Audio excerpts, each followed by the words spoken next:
नमस्कार, RRC नेटवर्कच्या ताज्या बातमीपत्रात आपले स्वागत. अशा आहेत आजच्या प्रमुख घडामोडी.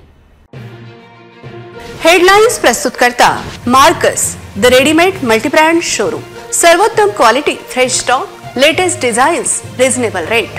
LRT college road, Raghuvanshi Mangal कार्यालयाच्या बाजूला, अकोला. पाणी आरक्षणाचा प्रस्ताव प्रलंबित. 15 जून नंतर अकोला शहरात पाणी टंचाईचे संकट. उड्डाणपूल बनलाय अपघात प्रवण स्थळ. नियमांची पायमल्ली, अपघातांची मालिका सुरूच. अकोला तुळजापूर दरम्यान दररोज विशेष बस सेवा.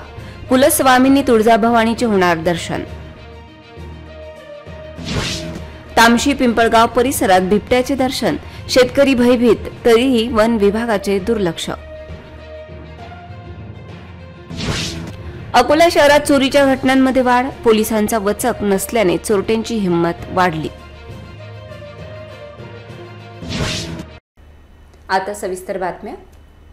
बुलढाणा जिल्ह्यातील जीगाव व तेल्हारा तालुक्यातील वाण प्रकल्पातील पाणी आरक्षणाचा प्रस्ताव 2022 पासून अद्याप प्रलंबित असून काटेपूर्णा प्रकल्पात केवळ 23% जलसाठा शिल्लक असल्यामुळे 15 जून नंतर अकोला शहरातील नागरिकांना पाणी टंचाईचा सामना करावा लागणार असल्याची शक्यता व्यक्त केली जात असून महापालिकेने उपाययोजना करण्याची मागणी होत आहे. अकोला जिल्ह्यात लघु, मध्यम तसेच मोठे प्रकल्प मिळून 30 प्रकल्प आहेत. अकोला शहराची तहान भागवणाऱ्या काटेपूर्णा प्रकल्पाच्या पाणी पातळीत मोठ्या प्रमाणात घट होत असून प्रकल्पात केवळ 23% जलसाठा शिल्लक राहिला आहे. यामधून अकोला शहरास औद्योगिक वसाहत, 64 खेडी पाणीपुरवठा योजना व मूर्तिजापूर शहराला पाणीपुरवठा केला जातो. पाणी पातळीत घट होत असल्याने अकोला शहराला केवळ 15 जून पर्यंत पाणीपुरवठा केला जाऊ शकतो. त्यानंतर भीषण पाणी टंचाईचा सामना शहरवासियांना करावा लागण्याची शक्यता निर्माण झाली आहे. पाणी पुरवठा करण्यासाठी जिगाव प्रकल्प तसेच तेल्हारा तालुक्यातील वाण प्रकल्पामधून पाणी घेण्यासाठी 2022 मध्ये पाठवलेला प्रस्ताव शासन स्तरावर प्रलंबित आहे. जिगाव प्रकल्पासाठी 30 MMQ पाईपलाईनसाठी 821 कोटी व वाण प्रकल्पाच्या 24 MMQ पाईपलाईनसाठी 831 कोटी रुपयांच्या कामाबाबत शासन स्तरावर प्रस्ताव पाठवण्यात आला आहे. परंतु सदर प्रकल्पामध्ये पाणी आरक्षित नसल्याने या योजनेला पूर्णविराम मिळाला आहे. त्यामुळे येणाऱ्या काही दिवसात महानगरपालिका प्रशासनाने ठोस पाऊल न उचलल्यास अकोलेकरांच्या नाराजीचा सामना त्यांना करावा लागणार हे निश्चित. अकोला शहरातील जेल चौक ते अग्रसेन चौक असलेला उड्डाणपूल दिवसेंदिवस अपघात प्रवण स्थळ बनत चालला असून उड्डाणपुलावर भरधाव वेगाने धावणाऱ्या वाहनांमुळे दररोज होणाऱ्या किरकोळ अपघातांची संख्या वाढल्याने चिंता व्यक्त करण्यात येत आहे. तर विरुद्ध दिशेने उड्डाणपुलावर वाहने आणणाऱ्या चालकांवर कारवाईची मागणी होत आहे. अकोला शहरात निर्माण झालेल्या उड्डाणपुलावरील अपघाताची मालिका सुरू असून 4 महिन्यांपूर्वी उड्डाणपुलावर शाळकरी मुलाला सोडून महिला घरी परत जात असताना झालेल्या भीषण अपघातात महिलेचा दुर्दैवी मृत्यू झाला होता. तर उड्डाणपुलाच्या भिंतीला दुचाकी धडकल्याने एक युवक पुलाखाली कोसळून त्याचा मृत्यू झाला होता. अपघाताचे हे सत्र दिवसेंदिवस वाढत असे. 2 दिवसांपूर्वी टॉवरजवळ 2 कारची समोरासमोर धडक झाल्यामुळे मोठा अपघात घडला होता. त्यामुळे उड्डाणपुलावर CCTV कॅमेरे बसवण्याची मागणी शहरातील नागरिकांनी जिल्हा प्रशासन तसेच शहर वाहतूक नियंत्रण शाखा यांच्याकडे केली आहे.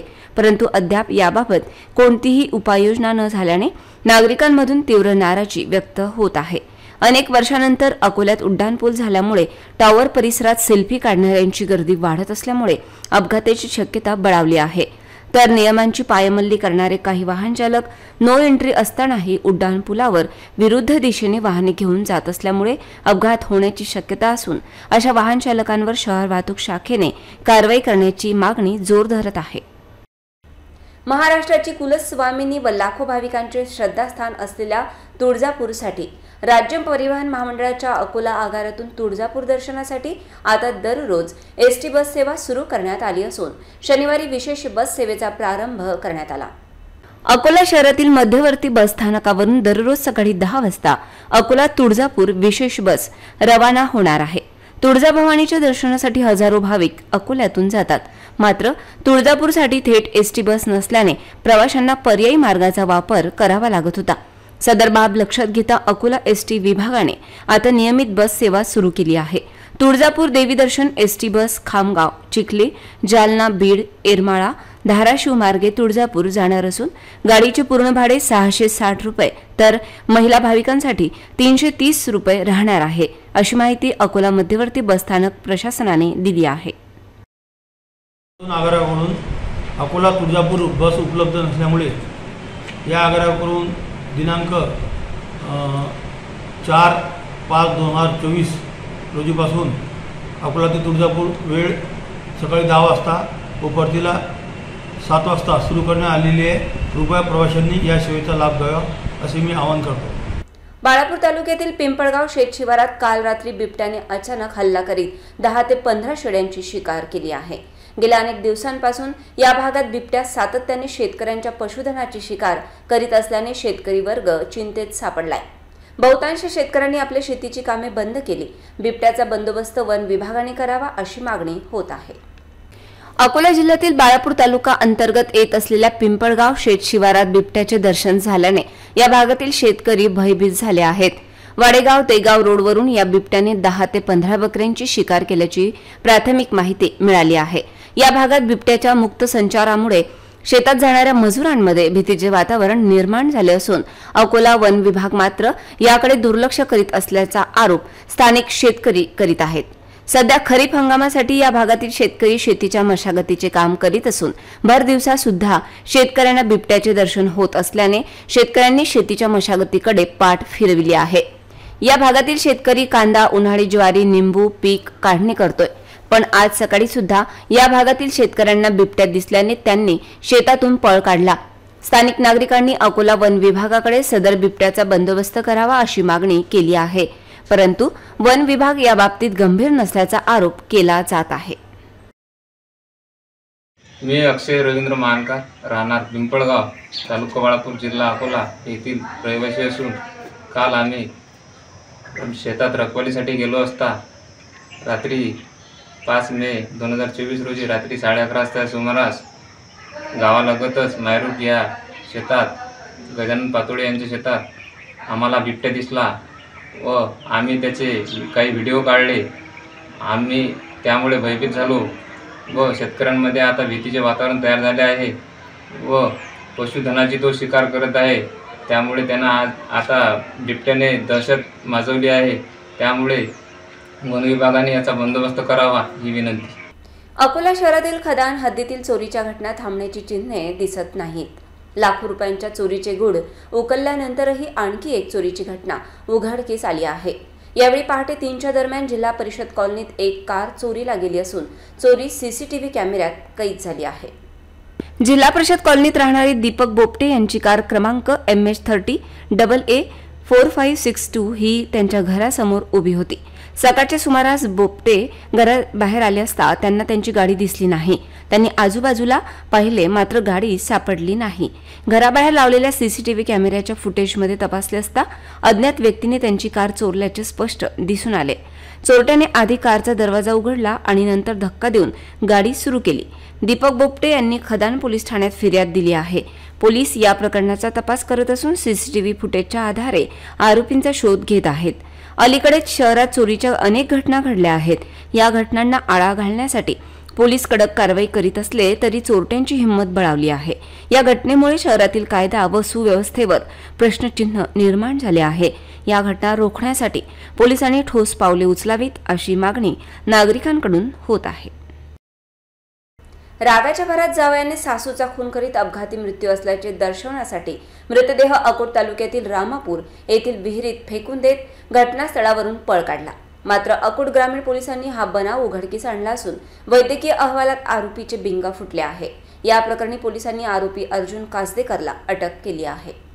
अकोट ग्रामीण पोलीस हद्दीतील धारूळ गावातील अर्जुन कासदेकरने रागाच्या भरात सासूचा खून करून मृत्यू अपघाती दर्शविण्यासाठी रचलेल्या बनावाचे बिंग फुटले असून वैद्यकीय अहवाल तपासणी व पोलिसी खाक्या दाखवल्यानंतर आरोपीने हत्येची कबुली दिली आहे. 60 वर्षीय सासू कमलाबाई बेठेकर जावयावर संशय घेत होती. त्यामुळे रागाच्या भरात जावयानं थेट सासूला कायमचं संपवलं. पोलिसांनी 4 दिवसातच गुन्हा उघड केला. सासूचा खून करून महिलेला विहिरीत ढकलून दिले, कदाचित तोल गेल्याने कमलाबाईचा मृत्यू झाला असा बनाव केला. मात्र वैद्यकीय अहवालानंतर मृतक महिलेच्या गळ्यावर धारधार अवजाराने जखमा असल्याचे निदर्शनास आले. त्यामुळे खुनाचा संशय व्यक्त झाल्याने मृतकाचा जावाई अर्जुन शंकर काजदेकर याला ताब्यात घेत पोलिसांचा खाक्या दाखवताच त्यांनी सदर हत्या केल्याची कबुली दिली. या प्रकरणी गुन्हा दाखल करण्यात आला असून पुढील तपास अकोट ग्रामीण पोलीस स्टेशन करीत आहेत. अकोला महानगरपालिकेच्या वतीने मोरणा नदीतील जलकुंभी काढण्याचे काम सुरू असून काढलेल्या जलकुंभीची व्यवस्थित विल्हेवाट न लावता नदी शेजारी टाकलेली जलकुंभी सुकल्यानंतर जाळल्या जात असल्याने प्रदूषण होत असल्याने नागरिकांचे आरोग्य धोक्यात आले आहे. कधी काळी देशभरात गौरवल्या गेलेले मोरणा नदी स्वच्छता मिशन काही काळातच बंद पडल्यानंतर नदीमध्ये मोठ्या प्रमाणात जलकुंभी साचल्याने अस्वच्छता आणि घाणीचे साम्राज्य पसरले होते. अखेर अकोला महापालिकेच्या वतीने जलकुंभी काढण्याचे काम विविध भागांमध्ये सुरू असून जलकुंभी काढल्यानंतर त्याची पुरेशी विल्हेवाट न लावता नदीच्या किनारी फेकून दिल्या जाते. जलकुंभी सोकल्यानंतर त्याला आग लावून पेटवून दिले जात असल्यामुळे परिसरात हवा प्रदूषित होत असून यामुळे नागरिकांचे आरोग्य धोक्यात आले आहे. कधी काळी खळखळून वाहणारी मोरणा नदी जलकुंभीमुळे मृत झाली असून महापालिकेकडून राबविल्या जाणाऱ्या उपाययोजना यशस्वी ठरतात का हे पाहणे महत्त्वाचे ठरणार आहे. गांधी चौकातील ग्रीन वाईन शॉप समोर मद्यधुंद युवकांचे भांडण सोडवायला गेलेल्या नारळ विक्रेत्याच्या डोक्यात मद्यधुंद युवकांनी पाईप मारून गंभीर जखमी केले. त्यामुळे एकच खळबळ उडाली होती. जखमीवर सरूपच्या रुग्णालयात उपचार सुरू असून पुढील तपास सिटी कोतवाली पोलीस करीत आहेत. सोमवारी रात्री 9:30च्या दरम्यान ओपन थिएटर समोरील ग्रीन वाईन शॉपमधून दारू पिऊन आलेल्या 4 ते 5 तरुणांमध्ये काही कारणावरून जोरदार हाणामारी झाली. यावेळी नारळ विक्रेता सद्दाम यांनी मद्यधुंद युवकांना येथे भांडण न करता पुढे जाण्यास सांगितले.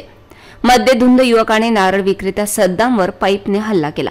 या हल्ल्यात सद्दाम गंभीर जखमी झाल्यामुळे परिसरात खळबळ उडाली होती. घटनेची माहिती मिळताच सिटी कोतवाली पोलीस घटनास्थळी पोहोचले खरे, मात्र पोलीस येण्यापूर्वीच मद्यधुंद युवकांनी घटनास्थळावरून पोबारा केला होता. पोलिसांनी जखमी सद्दामला उपचारासाठी सर्वोपचार रुग्णालयात दाखल केले. घटनेचा तपास सिटी कोतवाली पोलीस करीत आहेत. दारुडे वाईन बार समोर दारुडे रस्त्याच्या कडेला बसून दारू पितात, तर फळ विक्रेते खरमुरे विक्रेते वाईन बार समोरच रस्त्यावर आपली वाहने उभी करत असल्यामुळे वाहतुकीच्या समस्याही निर्माण होत असून पोलीस विभागाच्या वतीने मात्र दुर्लक्ष होत असल्याने दारुड्यांवर कुठलाही वचक राहिलेला नाही अशी भावना व्यक्त होत आहे. वाशिम जिल्ह्यातील रिसोड आझाद नगर येथे सुरू असलेल्या एका बांधकामावर काम करणाऱ्या मजूर अजय कुमार साहू याचा विजेचा धक्का लागून मृत्यू झाला. ही घटना ठेकेदाराच्या हलगर्जीपणामुळे घडल्यामुळे दोषींवर मनुष्यवधाचा गुन्हा दाखल करण्याची मागणी होत आहे. काल दुपारी रिसोड येथील बालाजी कॉम्प्लेक्सच्या लिफ्टचे बांधकाम सुरू असताना मजुराला विद्युत पोलवरील जिवंत तारांचा जबर धक्का लागल्याने मजूर 3ऱ्या मजल्यावरून खाली कोसळला. यामध्ये तो गंभीर जखमी झाला होता. मजूर रक्ताच्या थारोड्यात पडल्याची माहिती मिळताच मजुराला उपचारासाठी रुग्णालयात दाखल केले, मात्र उपचारादरम्यान त्याचा मृत्यू झाला. या घटनेमुळे बालाजी व्यापारी संकुलाच्या कामावर प्रश्न उपस्थित होत असून सुरक्षिततेची कुठलीही काळजी ठेकेदाराकडून घेण्यात आली नाही. त्यामुळे ही घटना घडल्याचे बोलले जात आहे. या प्रकरणी त्वरित चौकशी करून संबंधित दोषीसह ठेकेदारांवर सदोष मनुष्यवधाचा गुन्हा दाखल करण्यात यावा अशी मागणी नागरिकांकडून केली जात आहे. वाशिम जिल्ह्यात अशा घटनांमध्ये वाढ झाली असून याकडे कामगार कल्याण विभागाने लक्ष देण्याची गरज आहे. पुन्हा एक नजर टाकूया आजच्या प्रमुख घडामोडींवर. हेडलाइन्स प्रस्तुत करता Markus the readymade multibrand showroom. सर्वोत्तम quality, fresh stock, latest designs, reasonable rate. LRT college road, Raghuvanshi Mangal कार्यालयाच्या बाजूला, अकोला. पाणी आरक्षणाचा प्रस्ताव प्रलंबित. 15 जून नंतर अकोला शहरात पाणी टंचाईचे संकट. उड्डाणपूल बनलाय अपघात प्रवण स्थळ. नियमांची पायमल्ली, अपघातांची मालिका सुरूच. अकोला तुळजापूर दरम्यान दररोज विशेष बस सेवा. कुलस्वामिनी तुळजाभवानीचे होणार दर्शन. तामशी पिंपळगाव परिसरात बिबट्याचे दर्शन. शेतकरी भयभीत, तरीही वन विभागाचे दुर्लक्ष. अकोला शहरात चोरीच्या घटनांमध्ये वाढ. पोलिसांचा वचक नसल्याने चोरट्यांची हिंमत वाढली. बातम्यांसाठी तुम्ही पाहत रहा RRC न्यूज यूट्यूब चॅनलवर. तुम्ही पण लाईक आणि सबस्क्राईब करा RRC डिजिटल अकोला हे यूट्यूब चॅनल. जगभरात कुठेही पहा RRC डिजिटल अकोला. पुन्हा भेटूया ताज्या बातम्यांसह, नव्या घडामोडींसह, नव्या बातमीपत्रात. तोवर नमस्कार.